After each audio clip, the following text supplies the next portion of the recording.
সুপ্রিয় দর্শকবৃন্দ, আসসালামু আলাইকুম। আপনারা কেমন আছেন অবশ্যই জানাবেন। আজকে রাস্তার পথে এক জায়গাতে যাচ্ছিলাম, যাওয়ার পথে এই সমিলটি দেখে আমি দাঁড়ালাম। একটা সময় এই সমিলটি 10-20 জন মানুষের অর্থনৈতিক যোগান দিয়েছে। আবার এই সমিলটিকে কেন্দ্র করে এই জায়গাটা ব্যস্ততম একটি জায়গা হিসেবে পরিচালিত ছিল। আজকে এই সমিলটি কালের বিবর্তনে পরিত্যক্ত অবস্থায় পড়ে আছে। পুরা সমিলটিতে জং ধরে গেছে। এখান থেকে আমাদের একটি শিক্ষা নিতে হবে। আমরা আমাদের পরিবার, আত্মীয় স্বজন, বন্ধুবান্ধব বা গ্রাম প্রতিবেশীকে যতদিন পর্যন্ত ভালো সার্ভিস দিতে পারবো, ঠিক ততদিন পর্যন্ত সবার কাছে একজন প্রিয় ব্যক্তিত্ব হয়ে বসবাস করতে পারবো। যখনই আমরা ভালো একটা সার্ভিস দিতে পারতেছি না, তখনই এই সমেলে যেমন জাং ধরে গেছে, ওইরকম আমাদের জীবনেও জং ধরে যাবে।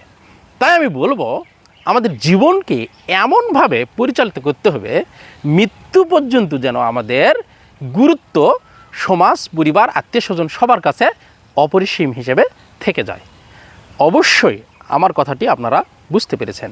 যদি আমার কথাটা ভালো লাগে তাহলে অবশ্যই একটি লাইক করবেন, একটি কমেন্ট করবেন। যদি অনেক ভালো লাগে থাকে তাহলে অবশ্যই ভিডিওটি শেয়ার করে দিয়ে আপনার বন্ধুবান্ধবকে জানিয়ে দিবেন।